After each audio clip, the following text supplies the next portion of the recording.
First Kings chapter 1. First Kings chapter 1. Madzimambo ekutanga kubva pachapter ya 1.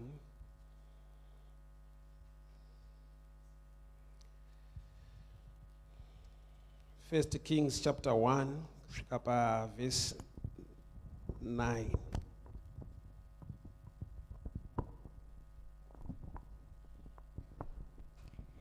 Tichaverenga Madzimambo ekutanga chapter number 1 kubva pa verse ya 1. Zvino mambo Dhavhidhi wakanga akwegura, ava namakore mazhinji. Vakamufukidza namachira, asi haana kudzirwa. Naizvozvo varanda vake vakati kwaari, Ishe wangu, mambo ngaatsvakirwe mhandara, iye amire pamberi pamambo, avachengete, avate pachifuva chenyu, kuti ishe wangu mambo vadzirwe. Ipapo vakatsvaka musikana wakanaka panyika yose yaIsraeri, vakawana Abhishagi muShunami, vakamuisa kuna mambo. Uyu musikana wakanga akanaka kwazvo, akachengeta mambo, akamushandira, asi mambo haana kupinda kwaari.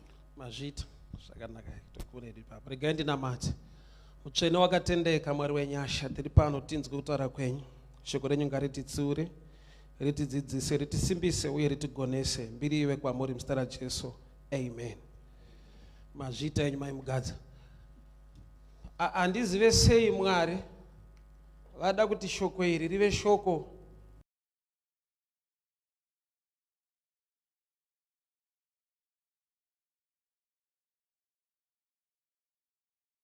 ndashama kuti sei Mwari vada ndirambe ndichidzokorora. Handingati kudzokorora research, but pane zvitsva zviripo, but why the same scripture all the times? Saka Mwari vane chikonzero. Nyaya yaverengwa pano ndeyamambo David. Akura akwegura, asisameke madecisions amambo, but pane vanhu vakumufungira nekuronga iva machinda ake kuti mambo, tiri kuona kuti tikakufukidzirai machira, tikaisa gumbeza pamuri kuti mudzirwe, muri kuramba muchitonorwa. Saka taakundotsvaka mhandara musikana angauye zvake kuti agone kuva mugumbeze renyu kuti mugone kudzirwa. Ndokubva pafambwa muguta munzvimbo yeShunemi ndokuwanikwa mhandara yainzi Abhishagi. Uye pazvatsanangurwa zvanzi musikana uyu anga akanaka kwazvo. Handizive kuti beauty ine chekuita here nekudziisa mambo, but zvakasvika pazvakanyorwa kunzi anga akanaka, haasi kudiwa zverelationship, ari kudiwa kuti ashandiswe nemunhu asingamude, but pataurwa zverunako. Something strange. Mambo havasiriwo vari kuda munhu atochembera David, but pane vanhu vati toda kutsvaga musikana anouya kuti mambo mugone kudzirwa, angapinde mugumbeza renyu. Ndokubva vatsvaga akanaka, haadiwe namambo, chiso chake hachinei, haasi kutombodiwa, but vanhu vasvika pakuti tikuda akanaka uye ari mhandara. Saka ndokubva auya akagara muna David akasevha mambo. Ndofunga mambo wakatotanga kunzwawo kudziya, akasevhawo zvakanaka. But pane dambudziko riripo, nokuti zita rekuti Abhishagi rinoreva kuti father of error, baba vekurasika. So ndauya kuti ndigone kukoreketa imwe era muupenyu hwemunhu nhasi. Era iripo ndeyekuti munhu asiri kudiwa, hapana relationship. Chaari kudirwa ndechekuti adziise mambo. Ko varume havadi kumboronga zvekuvesa moto mumba munorara mambo, kwakusina mahita nguva idzi. Kungoti tovesa moto pachikona, mambo makavatapo modzirwa, kana kuti taakutopa towedzera magumbeza. But vakati zvese zvatichaita taakuda kushandisa ari munhu. Ndokubva vanotsvaka musikana azvibata, aiva mhandara akanakawo, ane tarisiro yekuti ndichawanikwawo. Ndokubva paita vanhu vakamurongera kuti iwe hausi kuzowanikwa, toda ngokushandisa. Kwatiri kukushedza kunde kwamambo. Ndofunga naiye akafara, kana vanhu vakazvinzwa kuti Abishagi ari kupalasi kwamambo vakafara kuti zvake. Gamba vanhu vari kufara outside, iye paapinda mukati umu ari kundochema. Why? Because arimo ndiye anoziva ega kuti ndiri kushandiswa. Vari panze vanoyemura kuti zvaka akaenda kwamambo, but iye ari kwamambo anoziva namambo hatidanane, havandiziva, havana basa neni, ndiri kungovadzisa ndiri muno mugumbezi, havandibati, havanei neni. Vanhu vakamuona achienda kwamambo vakati zvake. Usati nevanhu vekuti unovayemura but ivo pachavo vanotozva ndiri pama1. Kune vanhu vanogona kupretenda kunge zvinhu zviri right, anotochenawo zvakanaka ari muzimotikari rake but ega anyazoziva kuti ndiri pama1. Asi vanomuona vanenge vachiti zvake. So ndo picture ina Abishagi. Akanaka kudaro, runako rwake harisi kuconsidwa. Mambo havasi kutombomuda. Hapana relationship iripo. Pane vada kungomushandisa basa regumbezi. Mambo vaifanirwa kuwedzerwa magumbezi vadzirwe. But kune vakataya pane munhu watida kuwaste life yake. Nokuti kana aida kuroorwa kunzoko hakuna chamuroora. Kana kune vaida kutaura nezvebeauty yake kunzoko havachamuona nokuti toda kuti auye kupalace. But kwaauya kwacho auya kuzoabuswa. So nzvimbo inenge palace ukanoabuswa uriko, vanhu vanogona kusaziva nokuti unoita matama kunodyiwa zvakanaka. Tine vanhu vari muwanano dzekuti akasimba kudai unofunga kuti ndezvimwe zvinhu Gamba mukati umu munhu akaonda zvisingaiti. Munhu ari kuabuswa ari kupalace kwamambo anochena. Kana motakedi ichibuda anotenga arimo achitokuwevha yoso. But ega anoziziva kuti mandiru muri kushandiswa munhu. So wakaipa une tsika yekudaro yekuti akada kuabusa vanhu haashande nezvinotyisa kana zvisingadiwe nevanhu. Anounza zvinhu zvokuti unonzwa sekunge pane kafevha so. Makore achifamba usina kuroorwa paine kafevha. Kana ari mukomana anenge achikuitira zvese chaasingaite kuenda kwatete chete. Zvese anenge achiita kana kuDubai munoenda but kwatete hakuendeki. Unyatsoona kuti panapa tine kalavhu kanenge kemupalace but pari kushandiswa munhu. Uri kundinzwa manje.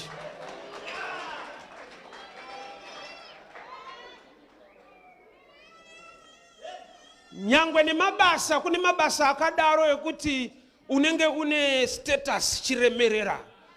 But wegozota mara hapana. Asi uchinzi chef, boss, bari unoti kumushandisi kuvaka. Pane kuabuswa nekupiwa mabenefits ekuti vanokuona zvavo vanenge vachiti zvavo vari mupalace. But wega unotoziva kuti life yandinorarama era hakuna chef wakadai. Vasina pekugara. Uchingonzi chef. Wega unyatsozinzwa kuti hakuna boss wakadai. Vasina uchavanganongedzere cheupenyu hwavo. Vanhu vachitokusaluta vachikutya. Wega uri mumba mako uchizoziva kuti but ushefu wacho unenge ungoitana chef hapana zviri papa. Abishagi vanhu vamutsvaga havamude. Asi vatoita choice yekumusarudza kuti uya kuno. Mambo wacho waari kutsvagirwa haamude. Yaari kutsvagirwa yacho ndeyekuti mudhara kumusesekedza apa pedyo nekufa achembera. Makore afamba. Uyo ake mashoma. But ari kunzi chiuya woweste makore ako pane munhu asare nemakore mashoma ekuti afe. Kureva kuti ari kuuya kuzogara nemunhu waasiri kuroorwa naye, waasiri kudanana naye.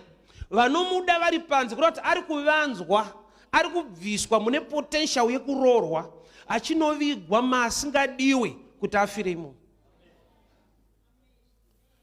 Kune mweya inoti kana yafunga kukurwisa. Yesterday I was ministering ku street. Moses paakaberekwa muEgypt akaendeswa mupalace kwa Faro. Zvichiita sekunge pane favor hombe iripo. Gamba vana vese vaiberekwa ukomana vaiurawa.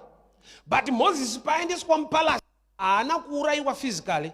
Vaida kuuraya time yekuti agone kurealiza kuti ndakaunzirwei panyika naMwari.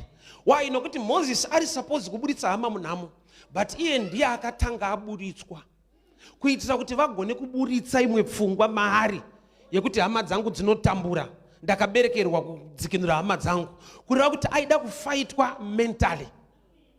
Vamwe vaurayiwa zvekudamburwa musoro, but iye aida kukanganiswa mumusoro. akachengetwa kwaFaro.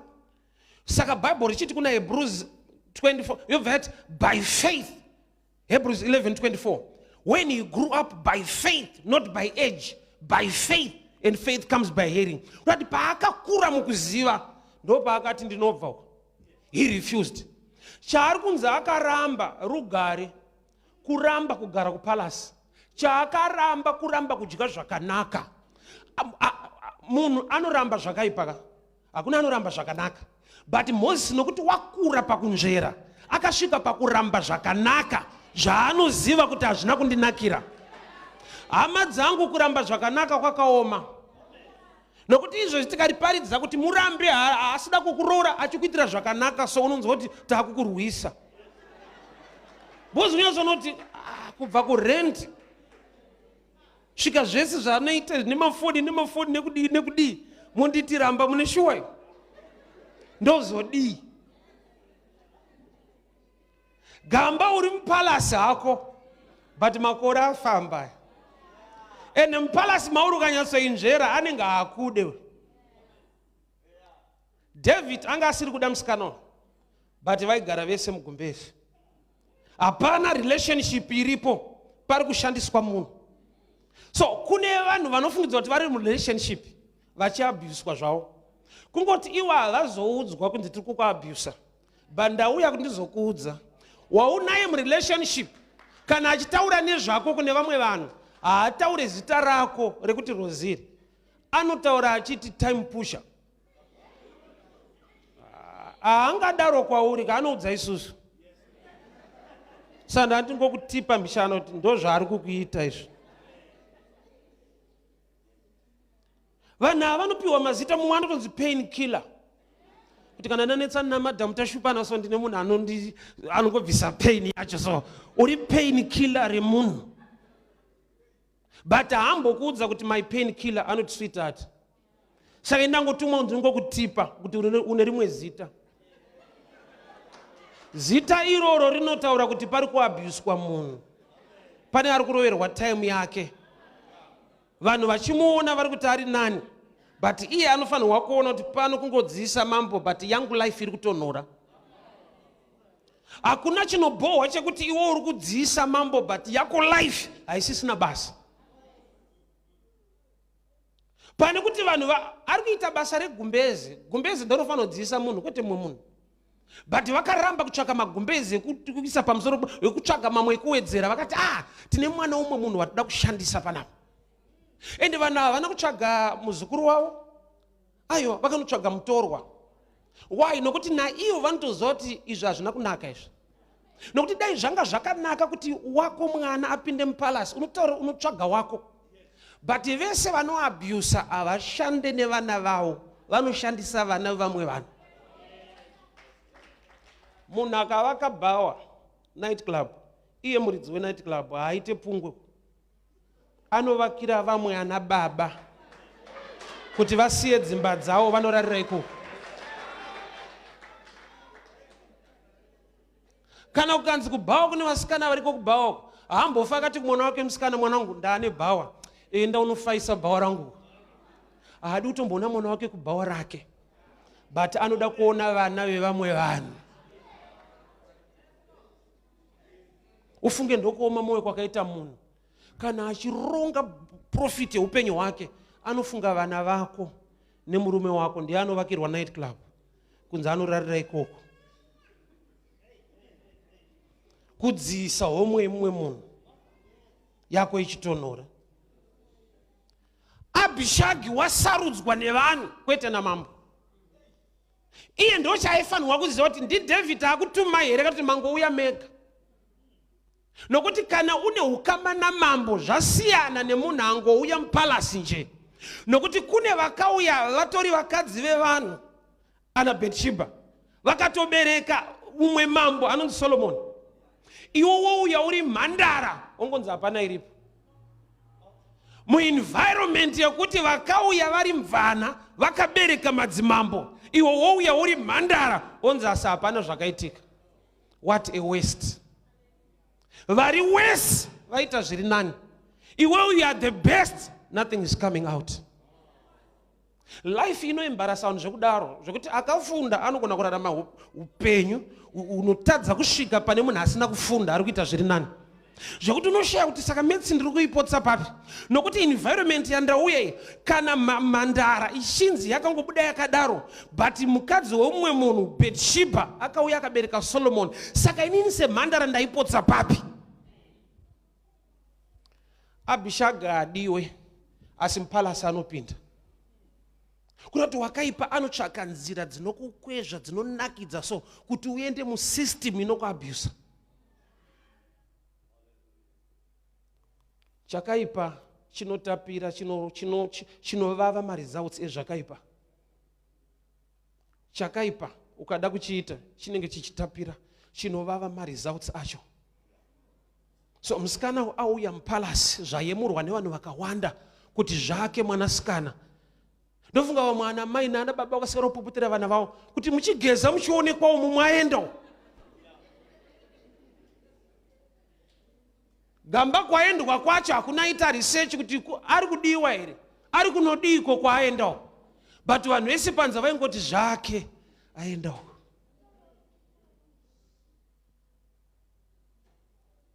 Zviri nani kuregera kuenda mupalasi uchinoshandiswa uwanikwe zvakanaka kunze kwepalasi, nokuti wataregera achienda uyu nyangwe achinzi Abishaganga akanaka runako rwaka rushande chinhu, nokuti kwaenda kwacho haasi kudiwa.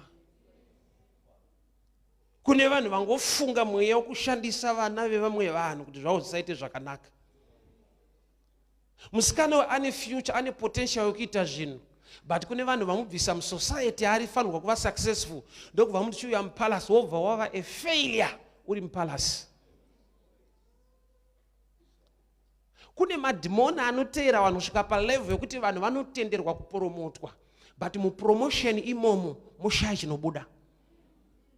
Kune dhimoni risinganetsa aiwa rinotokurega uchipinda muwanano, but muwanano imomo zvoto. Bhaibheri rangu rinoti Jacob aroora vakadzi vake vaviri. Mwari vakazviona kuti Jacob haasi kuda Leah, yet Leah atoroorwa naJacob, but Mwari ndokubva vaona kuti nyangwe aroorwa but haasi kudiwa. Ndopa vakakonzera Leah kutanga kubereka Rachel asiri kubereka. Nechikonzero chekuti Mwari vakatoona kuti kuroorwa aroorwa but kudiwa haasi. So kuroorwa imwe subject, kuzodiwa imwe subject. Zvinoti Mwari vasakubatsira unoita dambudziko rako rekusadiwa wakaroorwa. Pamwe usiku ndinzwa. Zvinoita ufunge kuroorwa, but Mwari ndo vakatoona kuti uyu haasi kudiwa. Asi achitosunga Zambia aitonzi mai Jacob, iye naJacob hawirirani. Mwari ndo vakaona kuti Leah haasi kudiwa but akaroorwa. Kuna mamwe challenges are so internal yekuti Mwari vakasakuona kuti vakununure kunze vanenge vachikuyemura but mukati uchichema. Dai taiziva misodzi inochema madzimai ane varume, unyatsoona kuti kune vari pavarume but vanoita seshirikadzi. Jesu wakabvunza mukadzi weSamaria akamuti chienda unodana murume wako, zvikanzi handina, zvikanzi wataura chokwadi kuti hauna, nokuti ari kumba uyu haasi wako. Kureva kuti pakatova nechiprofita chakakura kuti munhu anenge aine murume, but kana Mwari vakubvunza zvevarume chaizvo, munhu anogona kutonamatira kuti Ishe ndiri kudawo murume, iye ari pamurume.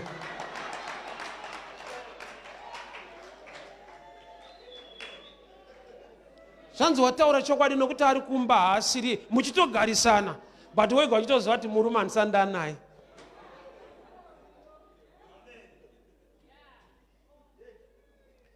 Era yemusikana uyo iri kubva pakuti haasi David ati ndinokuda.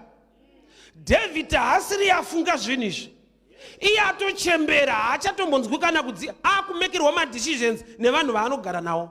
So kune vanhu vangofunga kuti musikana uyu ngauye kupalasi.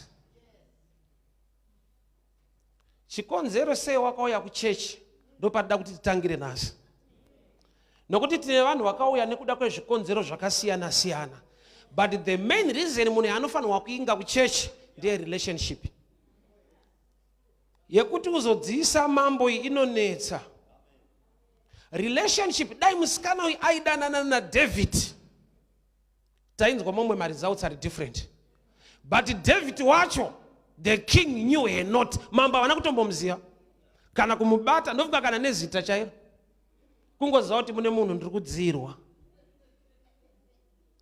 She was serving wholeheartedly, but in the name ye abuse. Ibasa raifanirwa kuitwa negumbeze nemachira, but riri kuitiswa munhu ari mwana wevamwe vanhu anetarisirwa kuita zvimwe zvinhu muupenyu, but kune mweya yakamurwisa nenzira yakati rongekei, kurwiswa zvekuti unotamburira mupalasi, kurwiswa zvekuti vanhu vanogona kusaona kuti uri pataiti, nokuti vakakutarisa unenge wakapfekawo zvakanaka uchiyemurika kwazvo, but mweya china ichitoziva kuti takahwina munhu wedu. Kune ataki yakarongeka to a level yekuti newo unopedzera wakusapota chiri kukuataka. Unizozwa kuti ndaimbotara nemwe muchinda so, ndikati mukuru yamuri kuita iite iyo inoitwa kunzanzi small house kunzi kudii, ndobva tanga urizena neni zvakanzi bandozosvika kuti ndikamusiya manje anozoita sei. Usa kune munhu anenge akutange ndimesaya, unonzwa kunamata kuti anotambudzika zvizoita musho, moyo wangu unobatikana. Chivi chikasvika palevel yekuti unotange waamwari kumunhu, right. Mwari une nzira dzekubatsira vanhu vake, kwete kuti mai ndikamusiya manje moyo wangu unobatikana, kumusha kwawo kundi ari kutosapota vanhu. Unonzwa kunamata somuchivi, kunzwa kunamata,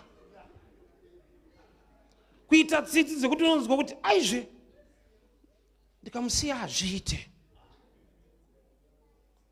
Kunyazonzwa kuti mweya waMwari unenge wakanganisirwa. Iye Mwari wacho achitisiya uchirizena naMwari kuti Isheba ndikamusiya munhu zvinhu hazvizofamba zvakanaka. Chechi ndinzwe, attack painouya seyaAbhishagi aiuye uchirwiswa unodiwa, but unofanira kuziva kuti ari kundida ndiani ende ndichidirwei. Nokuti musikana uyu haasi kudiwa naKing David. David haasi kutomboziva kuti kwauya munhu akaenda unotsvagwa nevanhuwo zvavo. Auya mupalasi haana kuinga relationship basa. So secret yekunamata inotangira parelationship. Usatangire pakuda kutsvaga zvimwe zvinhu usina kutsvaga ukama naiye muridzi wezvinhu. Chaainga uyu haana kuinga mambo, angoinga mazuva ekuti vapedyo kufa rega vangodzirwa, gamba namambo wacho havasi kuzivana. Ndine mubvunzo manje, iye David ari kutsvagirwa musikana wekuti amudziise, anga asina vakadzi here? David aiva nevakadzi vakawanda, but inda vakadzi vese havadi kudziisa murume wavo. Iwo musikana ndiwonozvigona here? Amene musikana wandiri kubvunza ine. Iye mukadzi wake chaiche ari kutadza kunyatsomupa joy, iwo ndiwonoikwanisa. Uri kuona sekunga unotonzwa achitobvunza muri kutambiswa, muri kubikirwa here, muri kubatwa musha, iwo ndiwo uda kunyatsodziisa mambo. Rega ndipasiye baba. Urinyatsoona kuti murume uyu ari kutambiswa, beta inini ndindozvigona. David ane madzimai, kwete mudzimai, madzimai vadi kuita majuti ekudziisa mudharo. Kogoita kamusikana kanoti zvatadzwa nemadzimai ndozvigona pana mambo. Kana mweya wokushandiswa wabata, anonzwa kuti zvaari kuitirwa nemukadzi wake zvishoma ndoda kudarika ipapo. Haanzwe kuti murume womunhu, anonzwa kuti aiwa mukadzi wacho pane paari kutadza. David haana mukadzi, ane vakadzi vaigona kuita majuti yekuti dhedhi vaakutonhorwa, rega itidziise dhedhi, but vakadzi vese vonzi endai uku toda kutsvaga mumwe musikana. Ende musikana wacho wotoregera kubvunza kuti zvatadzwa here naana Bhetishebha, vese madzimai ese ari muno ana Abhigeri wazvitadza here? Anonzwa kuti aiwa ndinopinda hangu mugumbezi. Kune vanhu vakuprefer kupinda mugumbezi than kupinda muwanano. Pamwe uri kuinzwa shona iyoyi. kune vaakugona kutambira mugumbeze chete. As long papalasi breakfast ichirohwa, hembe tichitengerwa, kana ndikanzi ndakurorwa, totambira hedu yemugumbeze iyoyo. Uchizobuda nei mugumbeze hapana? Ana Bethsheba vabereka mamwe madzimambo ana Solomon, ukaverenga pamberi uchanzwa kuti musikana uyu haana chaakawana mupalasu. Chasara kudzingwa chete nokuti Solomon kana apa nyanga anosapota kwa mai vake.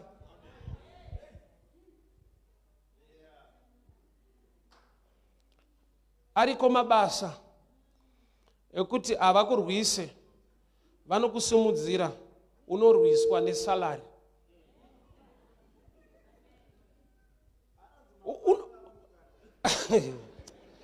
Unosumudzirwa zvekuti vanhu kumusha uko vanokuvenga kuti but ndishefu kusouth ikoku. Gamba ndishefu ari kudziisa vamwe. Kambani iri kudzirwa nekuda kwake.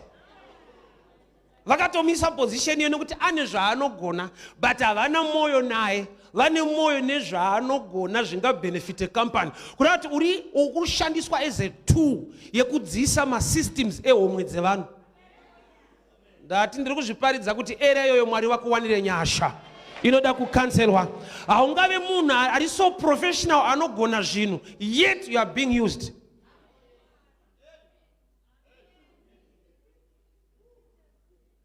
Ari kungodziisa mambo iye achiwanei wake upenyu uchitonhora. Destiny nefuture yake zviri kuparara. Tine vanhu vekuti vane zvavanogona zvikatoonekwa nevamwe vanhu, torai munhu yanogona zvinhu izvi. Iwe pavakakutsvaga pai vanga vanzwa mbiri yako yekugona basa, ndokubva vakutora but havagone kukudziisa. Kune mweya inokurwisa uri palevel yekuti vanhu vanenge vachingoti but zvake. Makaona mota yakauya nayo paholiday, gamba haisi yake. Imota yekudziisa kwaari kuita, kwaari kudziisa. Vanoziva kuti tikanyatsodzirwa kana zvaita tichakudzinga, iyi inosara. Mweya wokushandiswa unokutevera kusvika palevel yekuti unopromotwa. Vachitoziva kuti neunyanzvi hwake tinosimuka. Torai munhu yanogona.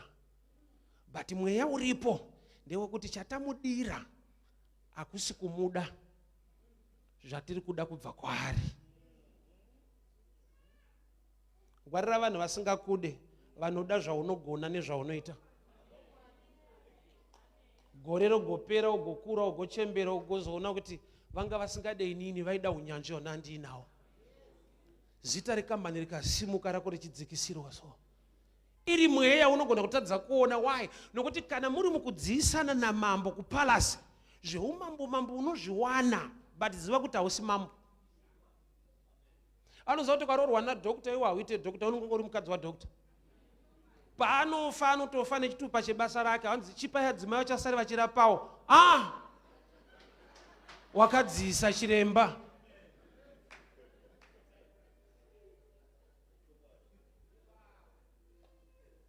Kune mweya wokudziisa homwe dzevanhu, yako homwe yakaboka isina chinhu.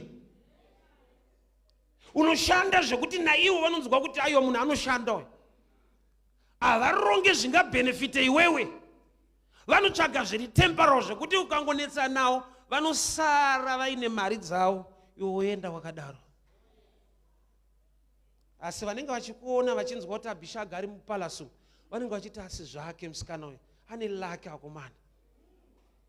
Ndo makambani ataishuwirawo kupinda, ndokwaari ane lake. But ari mukati anongoita zvinongoitwawo imomo zvokungodziisana dziisana. Wake upenyu anenge achishima misodzi. Dai Mwari atibatsira era yakorektwa iyoyo. But ndinofara kuti Mwari wedu hakanganwi uye ndiMwari akatendeka. Musikana uyu haana kuzvisarudza kuti apinde mupalasi. Kune vanhu vakamubunyikidza vakamusarudza. But nekuda kwokuti kudenga kuna Mwari une nyasha. Yakasvika nguva muNew Testament church. Bible rinoti kudii? Josefa wemba yakwaDavid aidana nemhandara yainzi Maria.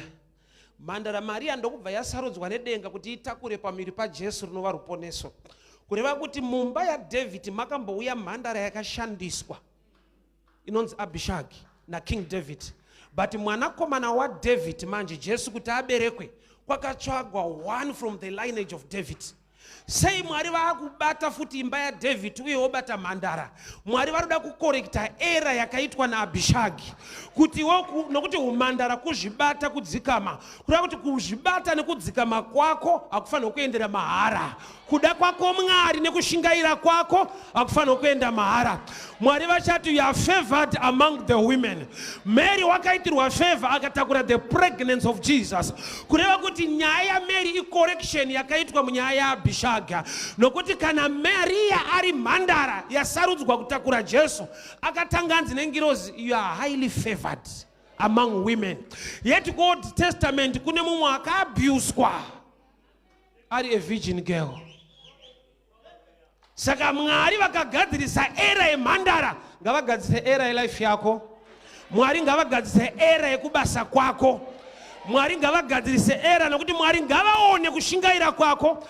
Mwari ngavaone shungu dzako mukuvanamata. This era must be corrected.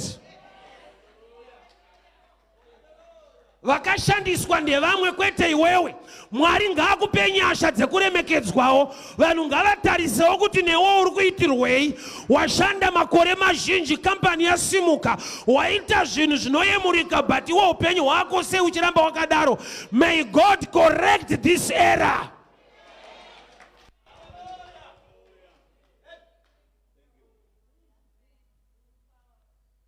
Genesis 11.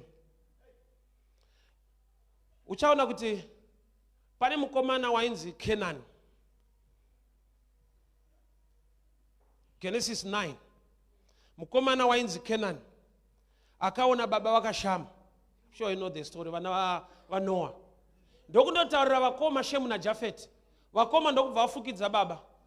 Baba doro rabuda ndokubva vatanga kukesa mudiki avaona akashama. Ndokuropafadza vakoma vari 2. Yeti chaita kuti baba mupfekedzwe inhau yekuti ava vapiwa information nemunhu akuonai. Saka hazvitangire pakungoropafadza vakupfekedzai. Tangai nekuropafadza aona need. Hongu haana kukupfekedzai but ataurira vakoma kuti mugone kupfekedzwa. But Noah ndokubva akesa munhu akonzera kupfekwa kwake. Ari kungotangira pakuona vamupfekedza achiignore kuti vazviziva sei. So Kenani wakatukwa. But Mwari mukururama kwavo vanotonga nekururama. Kenani ari kuramba riri zita riri connected to case. Kenani became a promised land connected to blessing. Tina Mwari unokorekta maera akaitwa kumashure. Kana una sekuru vakamboshandiswa, tete vakamboshandiswa, iwe Mwari ngaakuwanire nyasha. Mwari ngaakuwanire favor. Mweya wako abuswa wokushandiswa uregere kubata pauri. Hausi Kenani anotukwa, uri a fertile and a promised land. Tina Mwari unotonga nekururama. Anoona kushingaira. Anoona moyo wako towards the kingdom of God.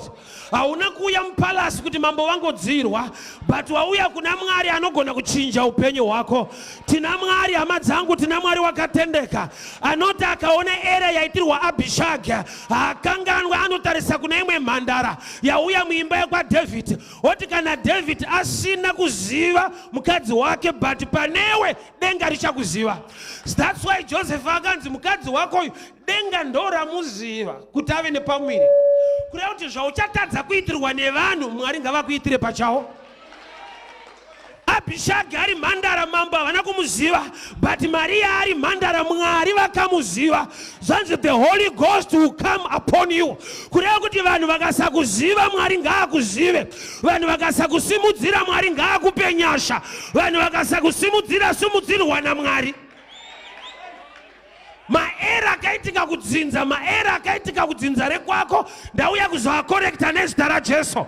Nokuti kana mhandara yakusina kuzikanwa naDhavhidhi yakauya ikava mugumbeze ikaparara zvakadaro, Mwari wauya futi kumba yaDhavhidhi ndokubva aona kune imwe mhandara zvikanzi wakaropafadzwa pane vakadzi. Usina kuziva murume, ini Mwari ndichakuziva. Uchatakura pamiri pasinei nevanhu but pane chekuita naMwari. Kuda kuti kune mhandara yakarangarirwa, nokuti Mwari wedu unokorekta maera emhandara. Era yekumusha kwako toda kuikorekta. Era yekudzinza kwaunobva ngaikorektwe naMwari, nokuti wakasarudza kunamata Mwari anoziva zviniko kumashure but anoti paupenyu hwako hazvingaitike. Nyasha ngadzikutevere. Ropafadzwa zvaunobata, komborerwa naJehovha. Hautenderwe kushandiswa, roorwa mwanasikana, hautenderwe kuabhuswa, simudzirwa pabasa. Mari zhinji ngaibatike.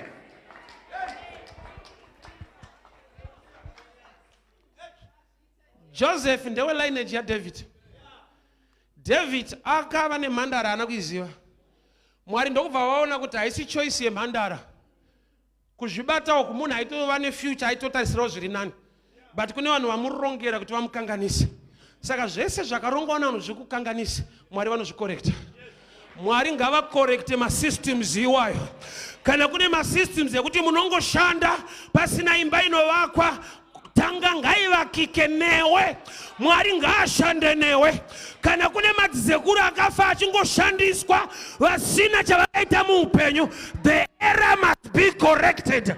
The error must be corrected. Ngazvikorektwe pauri, ngazvitangirewo pauri. Tina Mwari asingakangana. Saka uchiona Jesu wacho anobva nzi mwanakomana waDhavhidhi, kuda kuti ndiri kugadzirisa nyaya yaDhavhidhi yekuignora mhandara.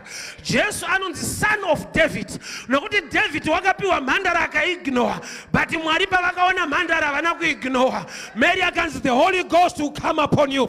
Mweya waMwari ngauye pamusoro pebasa rako, mweya waMwari ngauye pamusoro pemuchato wako. Mumereji imomo chigamuchirawo kudiwa, regera kungoshandiswa. Iva amai vanoremekedzwa diwa. Mwari ngaakuwanire favor. Kana Maria akarangarirwa nedenga, zvikanzi usina kuziva munhu asi uchava nemwana. Kana vanhu vakati havakuzive, una Mwari anokuziva. Vanhu vakati hatina basa newe, kuna Mwari ane basa newe. The error must be corrected. Haungape company information yakadaro neloji iyoyo, ongopiwa a title without anything to show forth. Kunzi boss ngakuteerwe nezvinobatika nezvinooneka. Rega kungopiwa promotion inongokudziisa. Iyo kusalutwa nevanhu usina musha hakunakidze mani.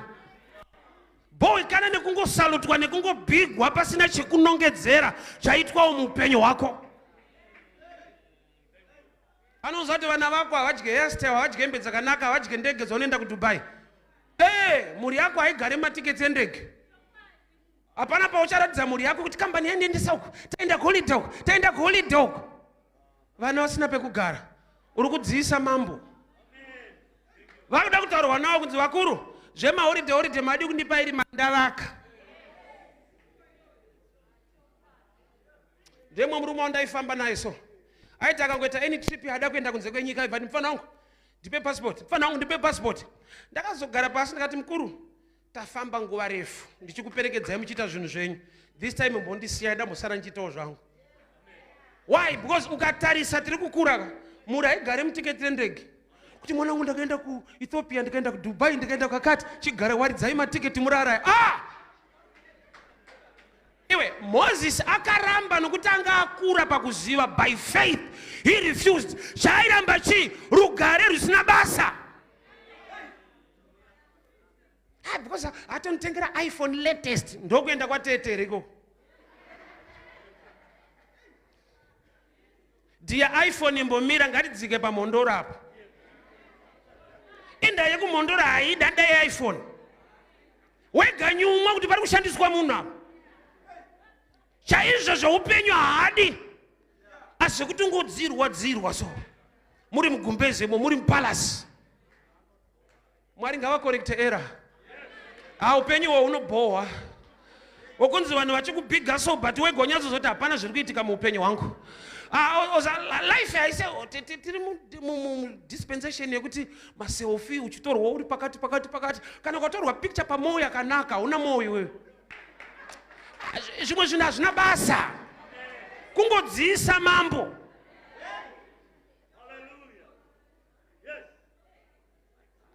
Apa ndiri ngotsika vanhu manje ndichanzwa musha. Mafuta ekumvuro.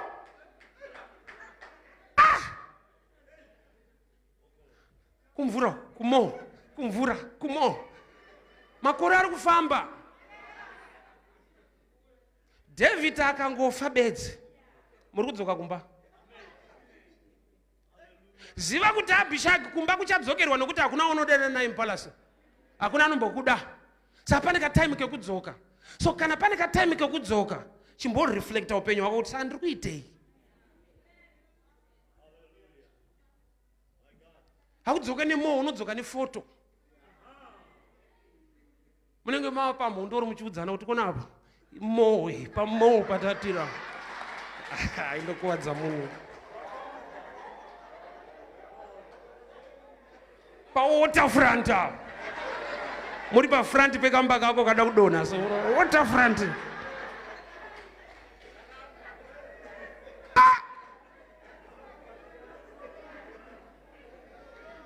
Pakuda kuita hasha na Satani kuti usandinyepere nepalasi isiri yangu, usandinyepere nemoyo isiri yangu, nyika isiri yangu, imba isiri yangu. Mwari ndiwanirewo nyasha ndigone kunongedzerawo panonzi pangu.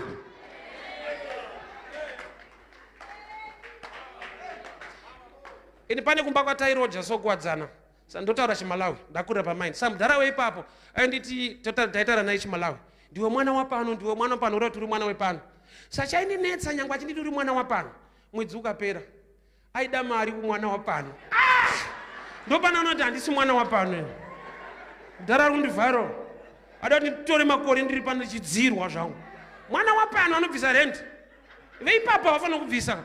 Ukaona uchibvisa ari kunyepa. Mashoko ekuti iye udzise homwe yake. Unzoti apa handibve hapana mudhara wedu chai, hasi mudhara wako. Mwana wapano anobvisa rent. Kune zvinhu zvinodziya upenyu uchiwestwa. Kune zvinonakidza upenyu uchiwestwa. Nguva ichifamba wakaipa unototaimira nemasystems iwayo. Faro paakatsvaka ana nyamukuta kuti vauraye vana vakomana, anga akarongeka, haana kutsvaga mabhinya. Because pakauya mabhinya nemabhemba, vakadzi vane nhumbu vanotiza. But mukadzi vane nhumbu akaona nyamukuta anoti gogo maswera, unowirirana nemhondi yako. Faro akatsvaka ana nyamukuta vanouraya vanakomana. Nyamukuta zvinongoreva munhu anobatsira kuti unyatsopona. But iwo professionally vaiva ana nyamukuta mamidwife. Spiritually they were assigned to kill. Saka vasingazive zvemweya vaiswera vachitotengerana nyamukuta madrinks. Iye achitoziva ndochiurayira ichi uchivanwisa. Mweya chini akarongeka kusvika ipapo anotsvaga zvinhu zvaunofarira zvawakagamuchira kuti zvinyatsokudestroya. Imagine nyamukuta akaudzwa kunzi akurayire mwana, anenge akatopfeka uniform yeunesi achitonyemwerera uchitomuti go handava padhuze gogo airiza nitokauraya manje. Haana kuti mondi uyu aitaimirei vakadzi ava. Dai vakadzi vane nhumbu vakaona rume ane mabhemba vaitiza kuti chaurayirwa vana, but kwakatsvagwa vanhu vavanotenda. Attack ya devil yasvika pakudaro. He pretends to be like an angel of light. Pese pari kurongwa program na Satani panorongwa tunhu tunoapetiza, tunonakidza so. Nokuti gore nguva inofamba, makore anofamba, utozoona kuti hapana iripo. It's time to correct the error. Muromo waAbraham ndomuda. Vachitopinda kuEgypt, Genesis 12, vachipinda kuEgypt. Akati kune mukadzi wake Sarah, a beautiful woman. Sarah, remember na Abraham wangu akachembera. But Abraham akaona beauty. So a beautiful woman. Vachingopinda muEgypt. Zvikamhanyiswa kwamambo kunzi kune munhu akanaka apinda muno. Egypt yaitova nevasikana. But Abraham na Sarah pavakapinda muEgypt, mambo chaiye ndiye akatora mukadzi waAbraham munyika ine vasikana. kukatorwa vamwe gogo vaita mbiri yerunako. Zvoreva kuti runako ruri pana Sara harisi runako ruri pachiso. The prophet of God Abraham akataura beauty isipo ikamanifesta kumeso evanhu. Kureva kuti iwewe you are a prophet of your own life. Learn to speak positive words upon your life. Taura wega kuti kushandiswa handichada, kuabuswa handichada. Baba ndakudawo zvinobatika muupenyu hwangu. Ndaneta kudziisa mambo, ndaneta kudziisa makampani evamwe, ndaneta kudziisa marelationship evanhu. Ndakudawo murume anonzi wangu. Unonyaradza wemunhu ndewakwe. Achitokudza so kuti maiguru wako anzwisise. Iwe wakatanga kunzwisisa rini? Unopiwa zvichemo zveimwe imba iyo. Apa kuda nharo kuti Mwari wakarangarira Mary iri mhandara mukamuti ya favored. Maona kuabhiswa kwa Abishagi na David. Rangarira upenyu wangu. Kana Mwari vakazviita vanozviita. He is the same yesterday, today and forever. Zvinotangira pauri.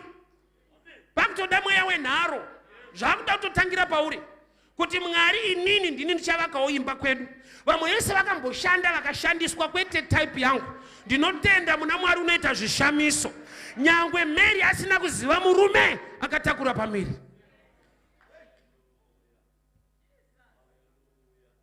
Nokuti unoziva Mwari unoita zvishamiso. Ngazvitange kuonekwa paupenyu hwako. Zvanyanya. Ipattern isystem iri kumhuri. Vakashanda uko hapana chakabuda, vakashanda uko hapana chakabuda, vakashanda uko hapana chakabuda. Iwe unoziva Mwari iwe. There must be a difference. Takuda mutsauko wemunhu anoziva Mwari nemunhu asingazive Mwari. Maria warangarirwa pamadzimai ese. Ndokubva atakura pamiri paKristu. Kandonoza Joseph akafunga kumboramba Maria. Asina kunzwisisa nyaya. Denga rikaburuka rikaudza Joseph kuti regera kuramba mukadzi wako. Mwari ngaadefende zvinhu zvako. Zvauri kuita naMwari, Mwari ngaave defender wezvinhu zvako. Wanirwa favor, iwe kuita nhumbu isiri yemunhu waunodedana naye zvinorambisa. But Joseph akaramba aina Maria nokuti akapiwa kunzwisisa naMwari. Mwari ngaaunzwe kunzwisisa pabasa pako. Uregere kuabuswa, unyatsosimudzirwa newe upenyu hwako hudziye. Zvingani zvaunonongedzera tisi takaita izvi, tisi takaita apo, tisi takaita apo. Zvevamwe kwakunongedzera kuti asi ndakazoitawo apa pangu. Wapedza kunongedzera zvevazhinji zvawaita, gonawo kutendeuka unongedzere kuti asi apa ndopandaitawo zvangu apa. Mwari atiwanire nyasha. Mwari atirangarire nyangwe nemunyika yevatorwa. Hama dzangu munoziva kuti Goshen yaiva nzvimbo yekuti Mwari aitira vanhu favor, but Goshen was still part of Egypt. Tine zvatinogona kuda, but ngatizivei kuti kuGoshen hakusi kuKenani. In temporary blessing, but permanent blessing iKenani. Saka Mwari pana Exodus vachitendera kuti Farao aome moyo. Why? Nokuti mukasaomerwa moyo munoramba muchibeliever mu Goshen system. Yet Goshen is still part of Egypt. Pakudiwa panonzi pako kudarika munana wemu Goshen. Andozati kuroja pakanaka kunoita kuti udzirwe. Landlord wacho hanetse tinongesa mari pa account atisati atombomuona. Unosvika pakudada so nedambudziko rako. Kuroja idambudziko but pane pazvinodadisa. Landlord wacho kana kutaura hatauri. Ufunge pane zvinhu zvokuti zvinofanira kutobohwa kuti zviunze change. Pane zvinofanira ngokuprovoka so kuti zviunze change. Iyo mugombezi mauri kudziisa mambo pane anofanira kumbokuudza kuti iyo munodanana nemudharo. Uri kuitei mugombezi budomu. But vanhu vaingomuti madam. Ndimuna wa David madam. Varara seiko mambo.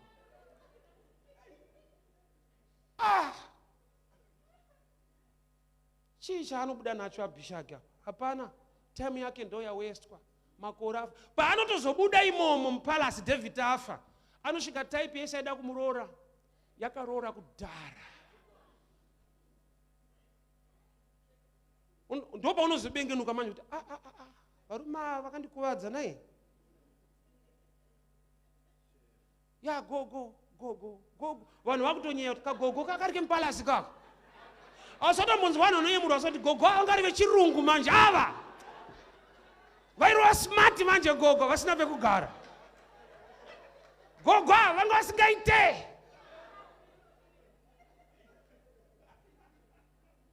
tinawana gogo wedu vechirungu but havana chavanonongedzera mulife ndevechirungurungu so chemberi acho ndechivheti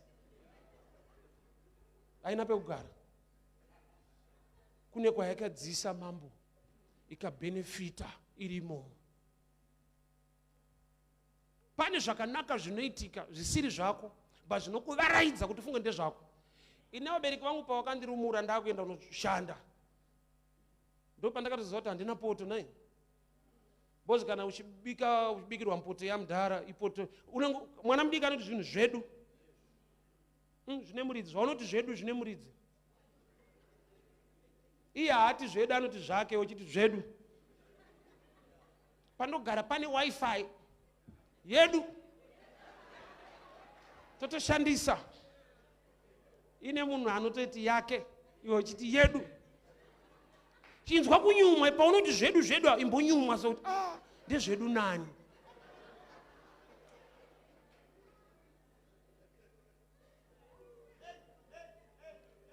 murungu wacho munhu mufunge murungu wacho munhu chaiye kana problem kada makore achifamba unozoona wapa beti bridge wakudzokera kuti anga ari right ake but ma1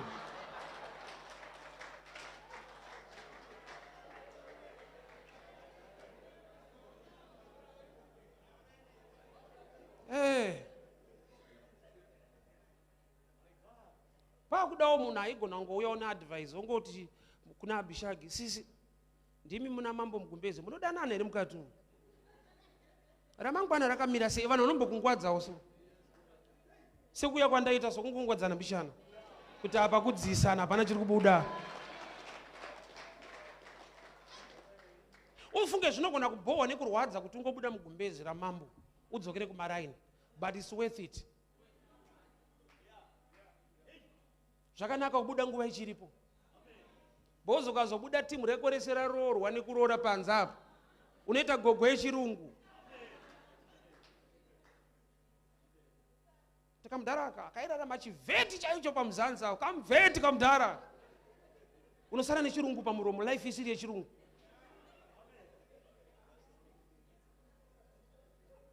pamuromo panosara chirungu life yese haisi yechirungu kana yanguva yekuita hasha kuti Mwari vhurai meso angu ende ufunge kana shoko ratauya kwauri Mwari vane chikonzero why nokuti kana vakazviita mulife yaMary kuti hakuna mhandara ichauya kwaDhavid kuzongoshandiswa iwewo kana wauya kuna Mwari hauna kuya kuzoshandiswa wakauya kuna Mwari anobvisa kushandiswa nekunyadziswa. Ndokumbira tisumuke nendamata Mary wakauya kuna David kuna Joseph ndewemba yaDavid so Mwari vakatarisa kuti David ane mhandara yaakaabhusa akasabata akasaziva but nokuti munhu wauya kuna Josefa wemba yaDavid iye Mwari waIsraeri ndokubva arangarira Maria manheru ekurangarirwa haiwa ushandiswe kusvika rini kunai takuda nyasha iwe murungu wacho ngaamboita bureni yekukubvunza kuti unogara pai unogara kupi ngaafungewo mhuri yako kwete iwe ngaafunge kwaunobva. Mwari ngaatipe type yevanhu vakadaro vasingakuitire tunhu tunodziya but vafunge future. Ini kana ndadya zvinonaka kovana Mwari ngaamutse moyo wevanhu vaiita kuti vadzirwe vambofungawo kuti wako upenyu unodawo kudziya uri kutonhora. Ariko Mwari akadaro moyo yemadzimambo iri maoko aJehovha. Ngaaite pfungwa yekuti wega unoshama kuti Murungu azvifunga sei sei akudawo kuti zvangu zvidai so. Yoda tinamate. Yoda tinamate. Indakapembera ndapiwa imwe ofa newamwe mama so kumba kwatogara kuota fozo. Vandifonera ndifundisa nzaka muchiparidza muti togara kwakati kumba kwedu mama wangu wakafa kuZimbabwe imba yedu yekuota foza ine munhu munogara ikoko. Tikapinda tikatendawo Mwari, there is a starting point in everything. Kufira pekutangira ndo mistake. But pane panotangirwa. Kuroja kunorodzwa. Ndo pekutangira. But kufira mukuroja I mistake. Usatombozi ubabadzira. Life pane pekutangira. Sorry ndakusumudzai manje. Ndine shamwari yangu aiva garden boy wandakapa advice kuti kamari kauri kuwana ita unyora ma subjects awakafuira uimprove life. Paakanoudza murungu wake akati uri kufurirwa. Bozi kuno vanhu vanoda kuti ufere garden boy. Pau garden boy panotoshandwa ndo pekutangira, but kufa uri garden boy era. Life pane painototangira. Kuroja one room kunoitika. Indakagara mu one room nemwana aitoita form 1 musikana. But kuti tisvike mukufa tichidaro hazviite. Toda kutsvaga Mwari anotiwanira nyasha. Pane pekutangira pasiri pekufira. Stage yauri Mwari ngaakupe dzimwe nyasha. There must be a change, there must be a movement. Why? Because the future yako ne destiny yeupenyu haifana kurongerwa ipapa. Pane kwaunofanirwa kusvika, pane kure kwaunofanirwa kuenda. So ndiri pakati pekugara ndokumba kwatiri kugara iko kuota force. I had a phone call nemwe mudhara akanditi mfundiso yekuno. Ati shedza ndokubva aita for the same question. Muri kugara kupi? Tamutsanangurira zvikanzi ndepenyu zvikanzi aiwa. Zvikanzi hazvifanirwi kudaro. Ndokubva ati chitorai motikari iri pasi apa nema lawyers ari muoffice pasi apa na secretary endai munomaka stand yamuri kuda kuborodhewa. Tikaenda tikanomaka stand paperwork ndikadzoka kumba nema title deeds. Mwari waona kuti mufundisi ari kuroja but kuroja hakusi right. Yeti pandinoroja pacho handiroje zvekubvisa rentka mahara full house kumasuburb, but it's not enough. Why? Because I see edu. But takadekare pa zvekutozorora ko pane bhota pa zvova izvo aizvi.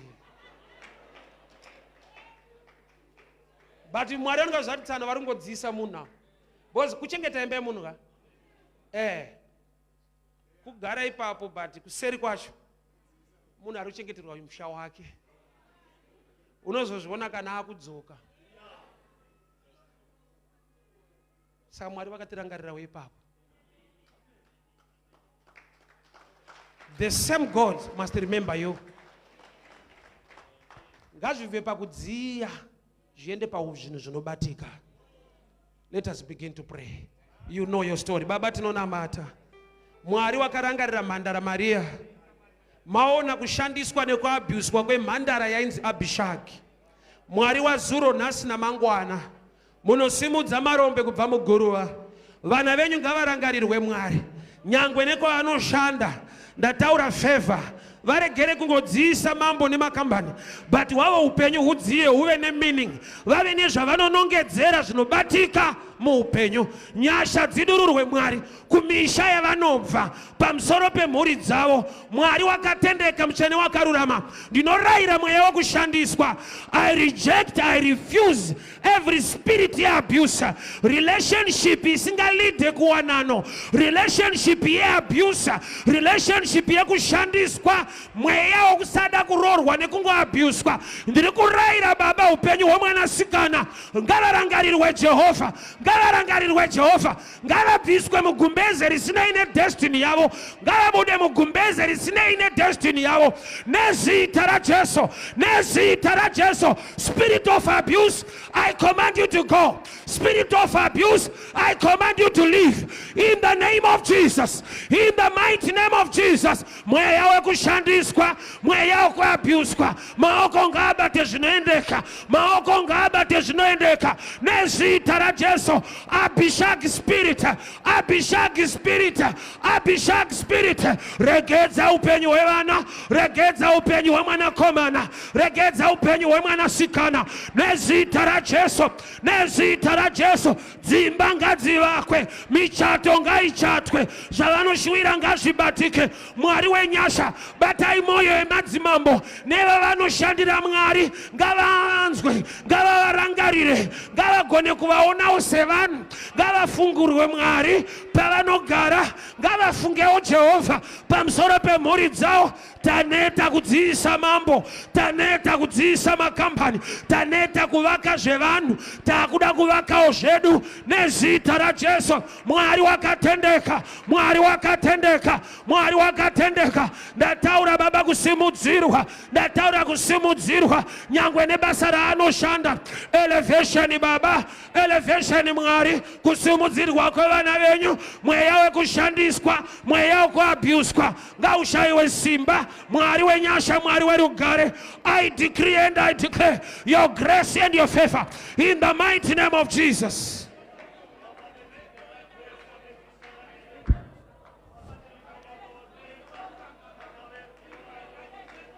Wow. Wow. Thank you, Father. Thank you, Jesus. Thank you, Father.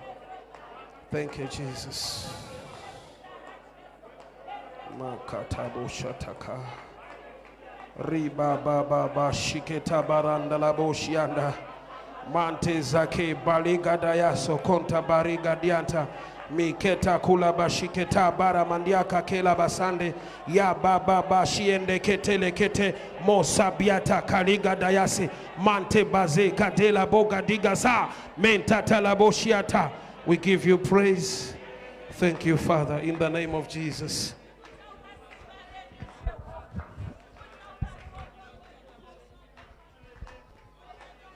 Zona ni la baba yakata ladina azadia stalavania teta tatata.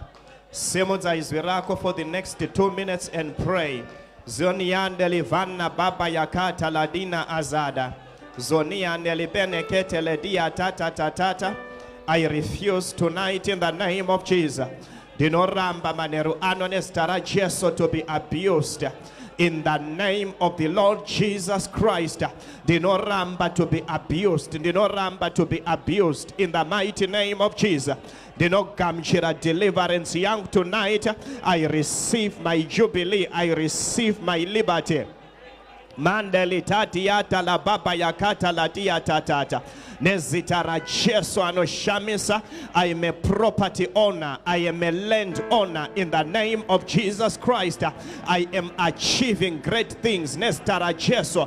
I will not be used. I will not be abused in the mighty name of the Lord Jesus. Zangu zirimo zitamangu zirikuya kwandiri.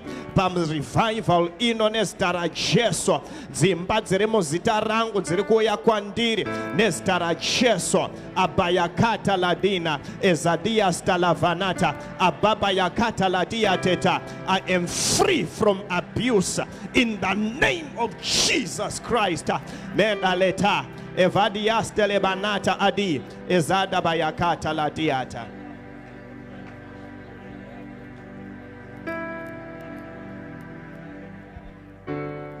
Tisimodze maoko edu kunamwa. I'll ask Pastor Mtandwa to come and pray.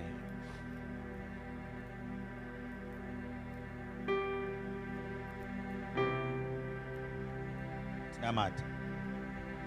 Baba wedu mstara Jesu. Tinokutenda imwe yamutsvene. Tinokutenda ine kutaura pakati pedu. Tinokuremekedzai mambo wamadzimambo. Mazviita Jesu. Maita yenyu Mwari. Tinokutendai zvekare nemudziyo wamashandisa. Matitsiura Mwari, makatidzidzisa neshoko renyu. Sezvinotaurwa neshoko renyu kuti haribve kudenga rikadzokera risina chinhu. Tinotenda kuti nyasha dzenyu dziri pakati pedu. Mweya Mutsvene, kuropafadza kwaMweya Mutsvene ngakuteere upenyu hwedu. Tiropafadzei tichipinda, tiropafadzei tichibuda. Toda kutendai nemudziyo wamashandisa Mwari. Ani nani ari pakati pedu ngaarangarirwe nemi. Munoziva mamiriro akaita upenyu hwedu mukati menyika yatinogara. Kunyange makazvitaura mukati muchati havadyi venhaka munyika yautorwa. Tinonamatira shoko renyu Mwari kuti ngarirarame muupenyu hwedu. Rimwe ramazuva tigopupura kunaka nekugona kwenyu. Ndakutendai nekuti muri Mwari vanoshamisa. Mbiri yose nerumbidzo nekukudzwa tichidzorera kuna Jesu Kristu. Titi amen. Tinotenda Mwari manero anomstara Jesu. Amen. Tingatora nzvimbo dzedu. Tinoda kuti titende Mwari zvakanyanya nekutaura kwakadzama kwavaita pakati pedu muzita raJesu. Amen. Toda kuti tikutendei muranda waMwari nekubvuma kushandiswa nekutaura kuupenyu hwedu muzita raJesu. Amen. Tinotenda